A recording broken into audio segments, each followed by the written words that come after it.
UN Higher Council for Refugees has said its officers in Lebanon completed the registration of more than 50,000 Syrian refugees in July, bringing the total number of those receiving aid to over 6,45,000.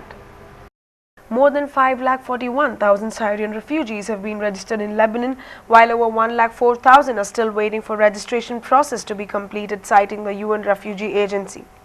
It is said that 1,85,000 Syrian refugees were registered in northern Lebanon, or 35% of the Syrian refugees in Lebanon, that is 1,84,000 in eastern Bekaa, representing 34%, 1,01,000 in Beirut and Mount Lebanon, representing 18%, and 68,000 in southern Lebanon, representing 13%. Lebanon has frequently called the UN Security Council and international donors to help shoulder the burden of hosting Syrian refugees, the number of which is expected to cross the threshold of 1 million by the year end. Officials have warned of the security consequences of the influx and a shortfall in funding to assist both refugees and people hosting them. UN High Commissioner of Refugees Antonio Guterres said in a report last month that refugees in Lebanon surpassed 25% of its own population and were inflicting a huge burden on the state and the people of Lebanon. Tits and bits of news before we wind up.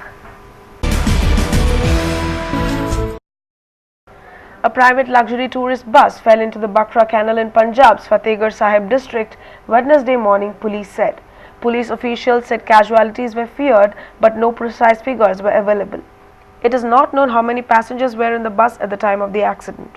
The accident occurred near the floating restaurant near Shirhind town along NH1 between Ambala and Ludhiana. The flow of water in the canal is high and divers were being engaged to locate the bus, said a police officer in Fatehgarh Sahib, 60 kilometers from there.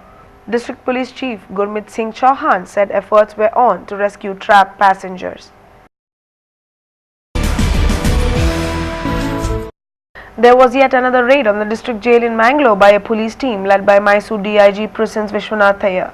Surprisingly, this raid did not detect drugs nor mobile phones except for some cash, razor blades and playing cards. The raiding team included DCP KV Jagdish, ACP Kavita, Manjunath, Raghav Padil and Ramachandra, inspectors of Bandar, Kadri, Urva and police stations respectively. The team inspected both A and B blocks. It is worth mentioning here that during every previous raid, the police could find prohibited things like drugs, cell phones in the prisons, but surprisingly not this time. Ramzan kits including new clothes and other essentials were distributed to the needy families on behalf of the Mangalore Central Committee. The committee had earlier conducted a survey and identified poor Muslim families residing in Beltangadi, Kajur, Kavalkatte, Padubidri, Vamanjur, Ulaibettu and surrounding areas as beneficiaries of the project. The committee also distributed financial aid to needy families towards Ramzan celebrations. Officer bearers of the committee Ali Hassan, Aziz Kudroli, Yasin Kudroli, Arif Rico and others were present. Pakistan elected businessman Manmohan Hussain as 12th president of the nuclear-armed state, replacing the unpopular Asif Ali Zardari, whose 5-year term expires in September. Lawmakers from both houses of the National Parliament and 4 provincial assemblies voted Hussain into the ceremonial post in a move that will cement the authority of Prime Minister Nawaz Sharif. Mr. Hussain secured 432 votes and his only rival Wajihuddin Ahmad, 77, Fakhruddin Ibrahim, ahead of Election Commission, announced live on television. Mr. Hussain, who comes from a financial capital Karachi, gives the southern province Sindh at least a token stake in the central government, otherwise dominated by Sharif's Punjab power base. His background in textiles and as an ex-president of the Karachi Chamber of Commerce and Industry also reflects the government's #1 task of reviving stagnant economy.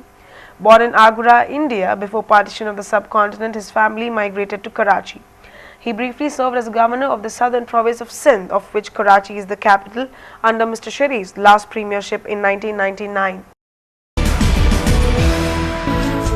That's it for now, but before we wrap up, let's have a look at headlines once again. Warambali Gram Panchayat, water problem haunts yet monsoon. Speeding bus hits Innova at Hosangadi, entrepreneur Gunpal Jain no more. Seemandra Bandh total, protest halts all business. 6.45 lakh Syrian refugees in Lebanon UN camp. Bus falls in Bhakra Canal. Casualties not clear in deep. Mangalore District Jail raid founds nothing. Ramzan kits to poor distributed by CCM. Indian-born Manmohan Hussain becomes Pakistan's 12th president.